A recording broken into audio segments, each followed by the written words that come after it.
सीमा की सुरक्षा में मुस्तैद ऊँटों को अब बीएसएफ रिटायर कर रही है।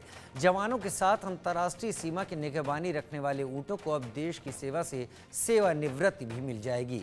ऊँट एक मेहनती और उपयोगी पशु है जो रेगिस्तानी इलाकों में अपनी सहनशीलता और बुद्धि के लिए जाना जाता है।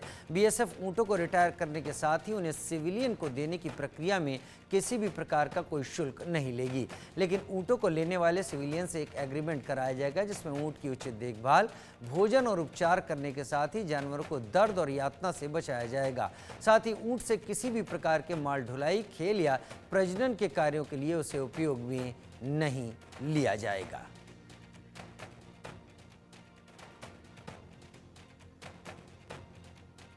तो ये तस्वीरें यहाँ पर भारतीय सेना में राजस्थान के रेगिस्तान में आपको ऊँट हर कहीं दिख जाएंगे और इन ऊँटों का इस्तेमाल रेतीले इलाकों में गश्त करने, सीमा पर नज़र रखने के लिए लगातार होता रहा है। भारतीय सेना में भी ऊँटों की एक रेजिमेंट है।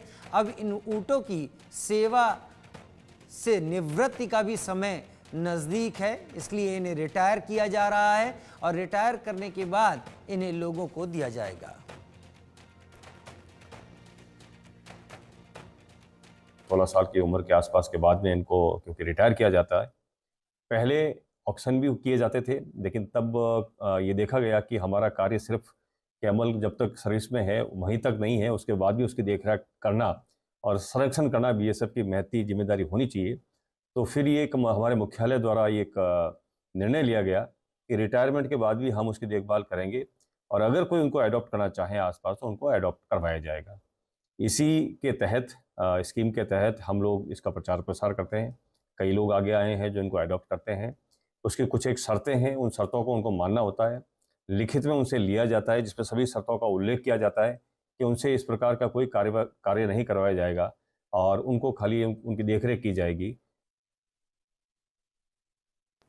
सुन रहे थे आप बीएसएफ के अधिकारियों को। तो ये सीमा की कंटीले तारों की बाढ़ के आसपास रेगिस्तानी इलाकों में सुरक्षा, देश की सुरक्षा के लिए ऊँटों का इस्तेमाल काफ़ी हद तक होता रहा है। लंबे समय तक सेवा देने के बाद इन ऊँटों के भी रिटायरमेंट का समय तय कर दिया गया है और अब बीएसएफ इन ऊँटों को रिटायर करेगी और सिविलियन को देगी।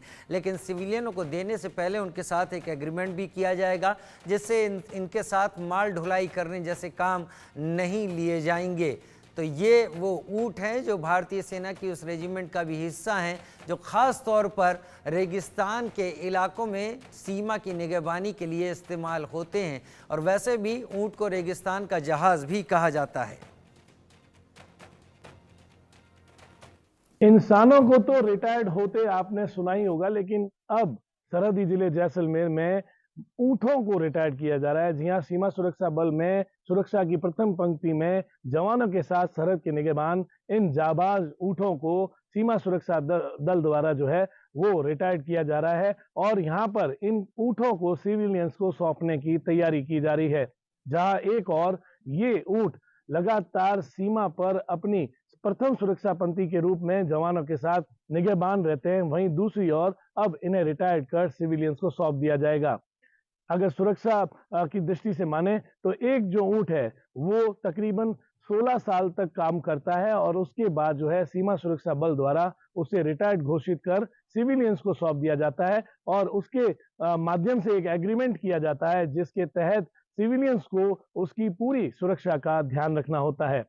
आपको बता दें कि जैसलमेर में सुरक्षा की दृष्टि से ही सही वरन यहाँ पर ऊँटों का एक इतिहास भी दर्ज है। इस रेगिस्तानी इलाके में पुराने समय में ये ऊँट ही परिवहन का माध्यम हुआ करते थे और एक स्थान से दूसरे स्थान तक जाने के लिए या अन्य कई ऐसी गतिविधियों में इन ऊँटों का प्रयोग किया जाता था। लेकिन फिलहाल सुरक्षा बल ने स्वतंत्रता के बाद यहाँ पर सीमा सुरक्षा बल की टुकड़ी में इन ऊँटों को शामिल किया और इन ऊँटों के माध्यम से इस सरहद की सुरक्षा की प्रथम पंक्ति तैयार की। इन ऊँटों को अब रिटायर्ड किया जा रहा है व सीमा सुरक्षा बल द्वारा इन्हें सिविलियंस को सौंपा जा रहा है। देखना होगा कि आने वाले समय में इन ऊँटों को सिविलियंस द्वारा किस तरीके से रखा जाता है व इसके साथ कैसा व्यवहार किया जाता है। जैसलमेर से इंडिया न्यूज़ के लिए रजत कुमार।